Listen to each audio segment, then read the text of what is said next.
Hi guys, welcome to Westminster Uncensored. I'm Michael Heaver. I'm Patrick Christie. And Theresa May has just finished speaking, giving a big Brexit speech. Lots of stuff in there, quite technical. Patrick, what did you make of it? Yeah, absolutely, guys. Well, look, there's a lot to get through here, and as you can imagine, she's still taking questions, so I'm just going to digest all the bits that I've managed to get through so far. In a nutshell, she said that Britain should be out of the customs union and out of a single market. That will be a relief to Brexiteers who are a bit worried, no doubt. She's ruled out the fact that she wants any kind of hard border in Northern Ireland. I think that was, again, important for Brexiteers. However, something that might annoy you lot at home is that she's basically ruled out the idea that we could walk away, something that you guys would think was our ultimate bargaining chip. If the only deal we were going to get would be a bad deal, we would want the abilities for us to wander off and do our own thing. She appears to have ruled that out. She's also said that Britain will maintain membership of some EU agencies. Medicine, I think, was a key one. Now, there's a risk here because if we're members of these particular agencies, we will then have to be signed up to the ECJ's laws on those things, which could obviously not necessarily be solely to the benefit of Britain. It's not entire legal sovereignty. It's not the entire legal sovereignty that Brexiteers were hoping for. Now, we're going to come to your comments in a second, but there's a couple of areas of risk that I have highlighted here. Fishing, now a big pillar of the Leave campaign was obviously Britain's fishing communities. She appears, if I have read her language correctly, to seem to be willing to offer some kind of concession. She's basically said that the EU itself recognises that it wants access to our waters in a way that it doesn't have access to any other sovereign territories' waters. Now, if I've read her right, it seems to be that she may be willing to use the fishing industry as some kind of bargaining chip, which will clearly, I mean, that gets right under the skin of a lot of people, and rightly so. So I think that's one to watch with this. The other one, and this is quite complicated, but she said that she wants goods, once Britain leaves customs union, any goods that would pass through Britain en route to the EU to get to their customs union would endure, and vice versa, would endure the same level of tariffs and restrictions as basically none that we get at the minute. But here is the element of risk in that. She said that in any future deal that Britain strikes outside the EU, any future trade deal, it would mean that we would just have to trust that the EU would allow the goods that travel through its own territory into Britain to do so in a way that they didn't impose any of their own tariffs on, etc. Now, surely there's a risk there if we do fall out with the European Union at some point for that, our goods to maybe be held hostage in some respect. We'll see. We'll just go back to more of Patrick's analysis in a minute, but give us your comments, guys. I'm going to read some out now. We've got Peter on Facebook. Thank you for your comment, Peter, saying May's backtracking again. Joanne saying, thanks for the clarity, chaps. Much appreciated. Well, I hope I've offered you some clarity anyway. That's our pleasure. Kevin Donnelly on Facebook saying, don't be threatened by Eurocrats and stick to your red lines. Sandra on Facebook saying she is still appeasing again, and some comments about our waters. I think, you know, a very emotive subject, the fishing waters, such a symbolic part of the Brexit campaign. I think any move towards a sellout on that would really cause huge, massive anger. Guys, give us a retweet if you're enjoying this. Give us a like on Facebook. Help us grow. Lots more comments flooding in on Twitter. We've got Taffy saying no deal looks closer. Lincoln Simpson saying she's tiptoeing around the subject of UK leaving without a deal. Espa on Twitter saying, are we leaving or not? Now, we did do a little poll just after the speech on yay or nay. Yeah, let's have a look. We've had was it 185 people vote so far. This is on westminster.com, twitter.com/Westminster UK. You can find us there. 54% nay so far, 46% yay. Go and have your say there and let us know what you think. Patrick, anything else from the speech in particular that stood out? Well, I think the fact that the Northern Ireland border thing will be interesting. Oh, yes, actually, there was another thing that you mentioned it, and this is quite important. Get it out there. What she appears to have said is to offer some kind of concessions on EU migration, specifically with regards specifically with regards to students and things like that, as far as I could tell. Appropriate labour mobility program. There's that as well. Now, okay, coming to that straight away, what she's basically said is clearly there are various businesses, loads of businesses in Britain and the EU that are intertwined because of years of EU membership. She wants some kind of system there whereby business leaders or their employees could travel back and forth and engage with each other seamlessly. Pretty much, it would appear a bespoke relationship similar to what we've got now, whilst Britain's still leaving the EU. I don't know if that's particularly unreasonable. The one that I think is scoped for big abuse, and I want to know your opinions on loads of comments coming in, guys. I'm going to read a load of these out in a minute. Yeah, and this is something I think you're going to really comment on. It is actually with regards to immigration, with regards to students. Now, we all know the student visa programme in Britain for many years has been taken massive advantage of. I mean, it's an absolute joke, actually.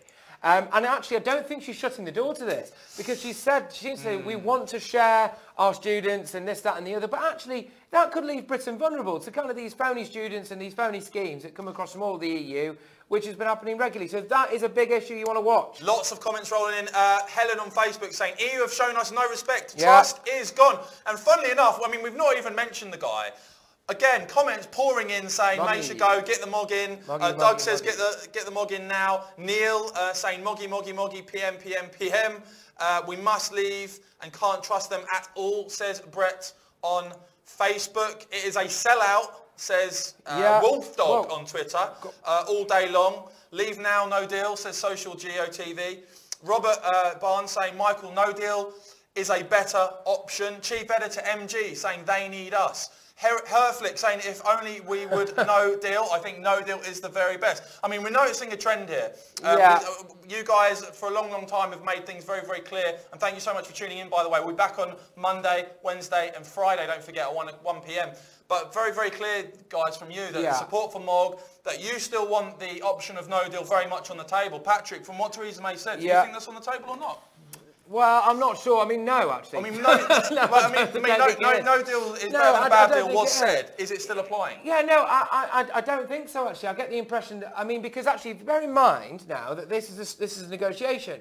Now, the EU have drawn out, especially with regards to Northern Ireland, they've drawn out their hard line on it and said, basically, look, hard border. Now, Theresa May could have gone the other way and gone, all right, then, well, our absolute finite line on this is that we walk away. She's not said it. Therefore, surely she's made more concessions than the EU have given. That's not what I think a lot of Brexiteers would like to see. If this is her starting position and you expect her to get weaker from here on in, then it's going to look pretty bloody diluted towards the end, I would expect. Yeah, get the Mog in now, says Catherine on Facebook. Ross, no effing deal. Just, you know, very interesting. Mog for PM, says Leslie. Less talking, more action, says Joanne. Weak speech, wasn't impressed. Grow a pair, Prime Minister. Paul Bryan. Yeah, tell Theresa to mog off, says Lincoln again on Twitter. I would prefer Nigel to be heading the Brexit team, says S. But.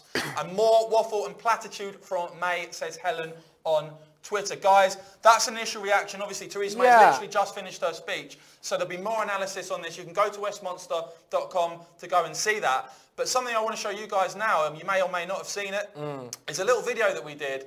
We actually released it yesterday. Yeah. We're going to be doing a number of these videos. If you haven't seen this video, let's play it now.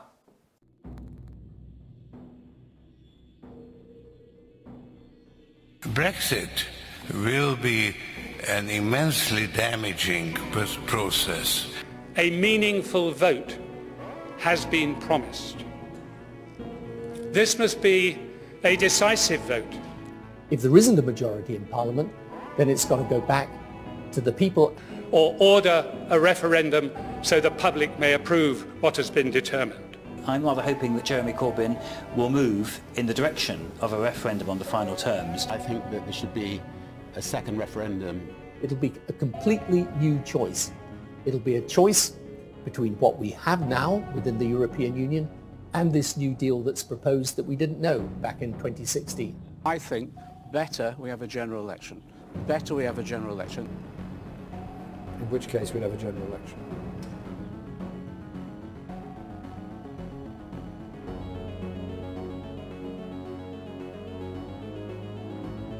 Here at westmonster.com, we're committed to exposing the establishment's attempt to do away with the will of the people and reverse Brexit. You can count on us to keep fighting the good fight, but we need your help. Please visit westmonster.com/support and help us defeat the establishment. Thank you. So there you are. You saw Patrick in the video. If you enjoyed that video, do give us a retweet. Do give us a thumbs up. We're going to be doing a lot more of those videos. And of course, if you want to support us, guys, we really do appreciate it. Lots of you have been helping us out. Go to westmonster.com/support. Lots more of these videos. We've actually done another one today. If you go on our Twitter account, lots more to come because we can see what's going on, Patrick. Oh, yeah. Prime Minister, ex-Prime Minister after ex-Prime Minister, establishment figure after establishment figure coming out and talking about a second referendum and stopping Brexit. Quite extraordinary stuff we've seen from Sir John Major and Tony Blair. Absolutely. Well, I mean, these political relics of the past are all piling in now, aren't they, showing their true establishment colours. But it's an interesting one that we had, I mean, yesterday, Tony Blair, didn't we, with his Institute for Global Change. Oh, it's quite a story, this one, guys. He's not a narcissist. He's not a narcissist, but he will put his own name in the title of the group he leads. Obviously, he did a poll on his, We've got it on the website on his own Facebook page. I think you can see the story. There you are. Look at the state of that. Tony Blair's own poll shows 65% of people, that was about 91,000 people voted in that poll, by the way, want the UK to leave the EU at whatever the cost, as opposed to staying in and rethink. I can confirm that poll has now ended. It got up to 67%. There are 165,000 people voted in that. Take that, Tony. Yeah, he's had a bit of a mare there, hasn't he? But it shows you, doesn't it? We see these. I mean, I'm getting a bit nostalgic, Patrick. It's giving me that 2016 vibe. It's almost like the referendum never happened. Oh, time to roll out the and we've got these relics coming back out. You know, lining up these coordinated speeches, saying that the people didn't know what they were voting for, that we must have another vote, and that they've all got it horribly wrong. I'm sorry, guys. You were on the losing side. You lost. You lost the referendum. We're leaving the European Union. The people voted for Brexit. And if you continue down this road, I'm afraid, with the likes of Blair and Major basically saying that the people didn't know what they were voting for and they must be overruled by Parliament, well, I think that is a very dangerous road for our democracy to go down. Guys, let me know. Kerry's got in touch, a regular on the show. Thank you, Kerry, saying Blair said the poll was hijacked. Well, of course he did, in the same way that he said that first poll that we had, i.e. the referendum, was probably hijacked as well, basically hijacked by people who don't agree with him. Spencer not very happy with the speech and rubbish speech. I'd like to know specifically, guys, and just going back to Theresa May's speech for a second, if you are critical of it or if you enjoyed it, is there anything specific in there that's worrying you? Is there any specific comment that she made that you either support or worried about? That would be very interesting to know. But, you know, so far from what we've seen here, in terms of the third referendum says yes, but of course we had the original in the 1997. Yeah, absolutely, Rick. But it is, I mean, it is crazy to think, guys, that these people are basically turning around and saying that we have to have another vote, or that, more dangerously, I think, the politicians should essentially overrule the people. How does that work? How does that work? The government said they would implement the decision, and now these people, all on the Remain side, making, you know, cookie-cutter speeches like they were making just the referendum. They lost.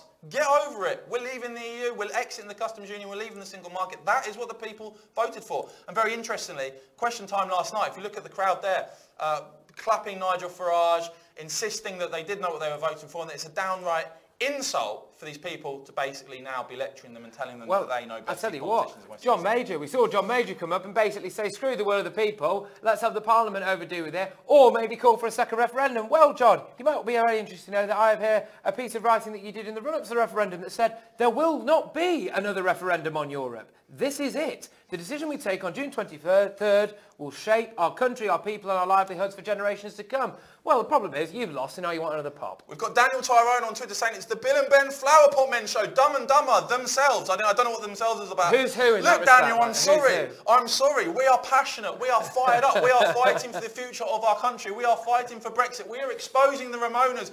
We are being supported at westminster.com/support. And Daniel, I'm sorry if you don't like it. Snowflakes are welcome, but we are going to continue, come what may. It really doesn't matter what you say. If you do want to visit westminster.com/support, Daniel, and give us enough money that we can retire, then that's absolutely fine. You can get do us off that. the airwaves, shovel a load of money in, Daniel. But no, thank you very much for your support. It's snowflakes like you that even, you know, they really do fire us up and make sure that we expose even more Ramoning and really make the case for Brexit like never before. I mean, so thank you so much. We've seen, just stayed on Tony Blair for a little bit here. He's my favourite bloke, as you can tell. I mean, he came out yesterday and said, didn't he, oh, the EU might be willing to, he's on BBC Radio 4 Today programme saying, the EU might be willing to make concessions on the on border control, free movement of people, etc., to keep Britain inside the EU. Well, they had that chance, didn't they, when David Cameron went over there, and then he was actually pressed on it. He said, Tony, do you know this for sure? And he's basically said, no. So you've made it up, haven't you, Tony? A little bit like those WMDs all over again. Kirk on Twitter saying, feels like we are going around in circles regarding Brexit. We voted to leave.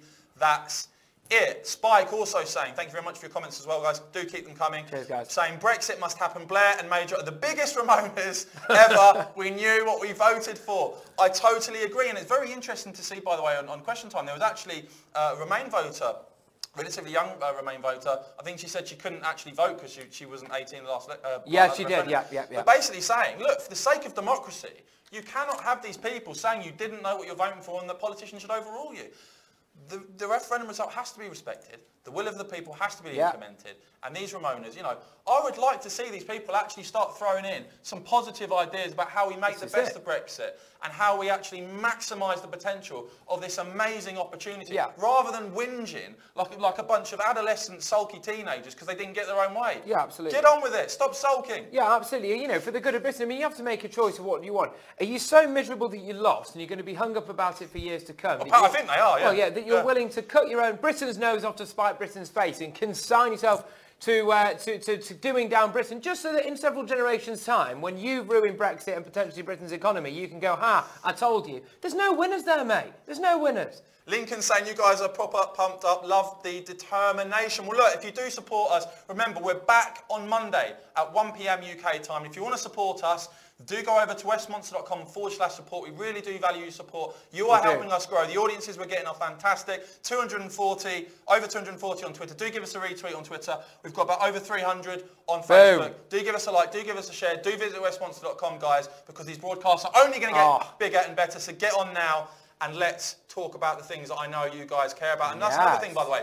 If there is ever anything that we don't cover, guys, do let us know as well. Because it helps us. We've seen stuff on Twitter and Facebook, and actually it's helped, especially with our international coverage. So thank you very much for that. Now we are going to turn to what's going on elsewhere in Europe, because, of course, what's going on in other countries around Europe does have an impact on Brexit. And we turn now to President Macron.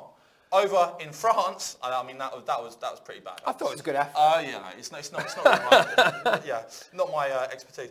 But President Macron's approval rating sinking to a low of 30%. Now this is quite interesting. And by the way, guys, if you just have a look at our website there, you'll see on every story we've got a red alert sign up. Do get yourself signed up on the old email. And there's also the support feature if you'd like to, you know, if you like what we say and how we say it, do back us. But sign up on the red alert and you'll get the daily email during the week. No guff, just what you need to know. Absolutely. But President Macron's approval rating sinking. Well, he's sunk, isn't Sinking without trace. I mean, this is yet another example we're seeing on the continent of someone who's virulently Europhile and so pro-EU. Well, apart from Martin Schulz, it's Mr. United States of Europe himself, isn't it? Manny Macron, as we call him here. You know, his approval rating sinking, isn't it? People, you know, clearly aren't happy with what's going on over there in France. For your guys' comments coming in, please do keep them coming in. Salis Pullen saying it's a bit soon to be hating him. They voted that Muppet in. We've got a very contrasting feel on Twitter at times. We've got Kirk saying, I agree the decision must leave, stop moaning and sulking, make the best of it now. Very detailed speech, no customs union, no to single market, fine. And on the other hand, we've also got Nigel Green back in that saying, I'm confident we are leaving, May has to be smart about it. But then on the other hand to that, we've got Clara Chicken saying, speech said nothing, a total back down. And by the way, you get brownie points for somewhat of an inventive nickname now. Well done. Well, that's it. I mean, this is it, isn't it? Just coming to Theresa May's speech, I mean, it was interesting. She has clearly drawn up... Just for those who are missing, can you give us a recap, Patrick, on the main point? For those of you that didn't see it, here are the sort of the main points. Just tuning in, my initial digestion of Theresa May's speech, she said, look, we will definitely be out of the customs union, we'll definitely be out of the single market. She said that she definitely wants Britain to be free to go and trade,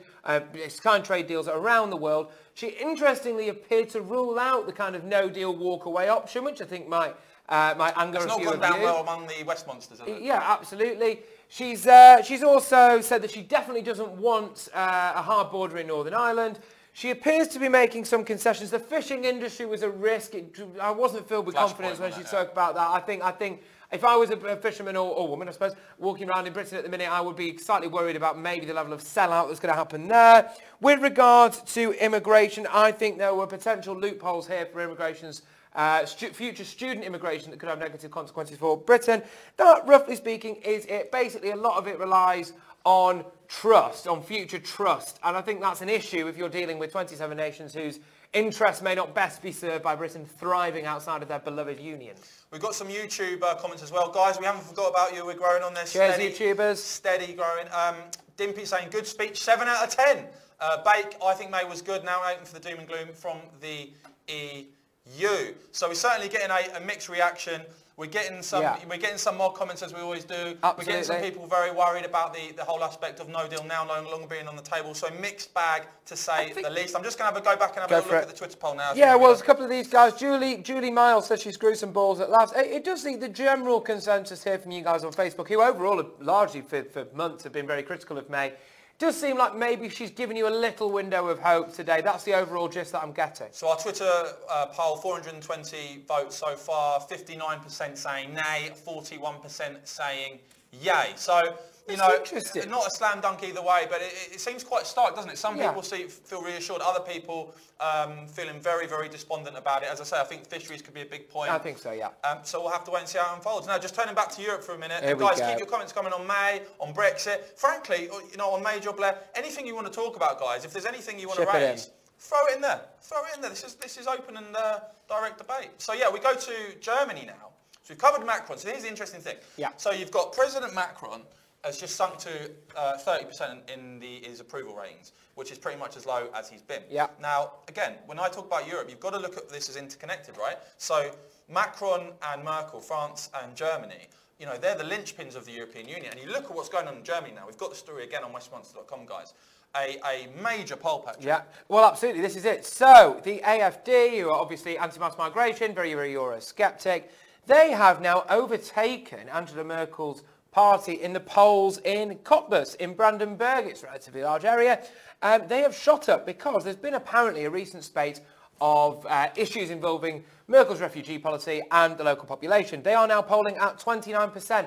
That, by the way, ladies and gents, is an increase of 18%, which is monumental. Now, here is your reasons why, and here is the reason why we're seeing it happen all across Germany. And Europe. And Europe, actually, really. 66% of people responding to this poll said that they felt that Merkel had got the refugee policy. Well, 72%, sorry, said they thought she got it wrong. 66% said they felt in their area they were being overwhelmed with refugees. Merkel's cocked up the migrant crisis, as we all know. The EU has obviously done so as well. And it's having a massive comeback now at the polls. Lots of comments rocking and rolling on Facebook. Kay saying, EU are cherry picking and Theresa May is giving away. Helen saying, immigration fisheries not happy with. Yeah, fair enough. Amanda saying, who the hell does Macron think he is throwing around orders in the EU? And also raising, Mandy as well saying, what about our fishing waters? So certainly, certainly some scepticism here still over Theresa May, over what her actual direction is going to be, whether she will at the end of the day potentially walk away from the European Union negotiations if they try and push her too far. Obviously we saw what happened with Northern Ireland the other day. I mean, that was disgraceful, wasn't it? Yeah. Absolutely disgraceful. And someone else on Facebook with a very funny comment saying, let me just find it. Go to here we go. Trevor just saying, get these two guys in Parliament, they could run the UK properly. Guys, if you're joining us for the first, I don't know about that, but if you're joining us for the first time, Westminster is about live, direct, non-snowflake debate. Oh, by the way, if you're a snowflake, you can join in. You can if you want, but beware. You can join in. It might not be your cup of tea. But this is all about direct debate about what is going on in this country. Now, we are pro-Brexit, we are pro-Trump, we are pro-Farage, we are pro-strong border controls. Law and order. Law and order, you know, cutting down knife crime and all the rest of it, banging more criminals up. That's what we're about. If you like what you see, go to westminster.com/support us. Go to westminster.com and you'll see daily new stories there. And you can see this show uncensored. It's on Twitter, Facebook and YouTube at 1 o'clock every week on Monday, Wednesday and Friday. And finally, if you are enjoying this video, do give us a like on Facebook. Do give us a retweet on Twitter. Do tell your friends. Have I covered it all, Patrick? I think you've done it. Yeah. There you Excellent. go. Well, look, guys, cheers. I'm just going to leave you with something from me, I think, with regards to Theresa May's speech today. That's obviously the focal point of today. I think the thing that I would be worried about, well, I am worried about, actually, is that if this is her starting position, she's finally seemed to have started to go into some element of detail, which has been severely lacking, actually, for months now. If this is her starting point, bearing in mind that she is a Remainer herself, she's not a big believer in the Brexit cause, if this is her starting position, how far inwards from that are we willing to go? Because the EU's starting position is much more hardline than hers. So are we going to see more concessions from the UK than we're going to see from the EU? I suspect so. And as I've said before, I think there were two flashpoints for me here. The fishing industry, I think, I'm going out on a limb here, I'm saying I think she might sell it down the river, for want of a better phrase. And also student immigration, I think, could be a big issue. So that's my 2 pennies worth there from me. That's why I'm loving this show, guys, because one of you chaps has just actually alerted me to the fact that Nigel Farage has just tweeted on Theresa May's speech. Guys, tell us what you think about this. Nigel Farage, well, that's it. hot off the press, hot off the Twitter press, May effectively rules out no deal, a big mistake. So reflecting there, some of the concerns we've had about you, that she's simply not putting this possibility across in a forthright manner, that he uses it as as a bargaining chip to strengthen the British negotiating hand.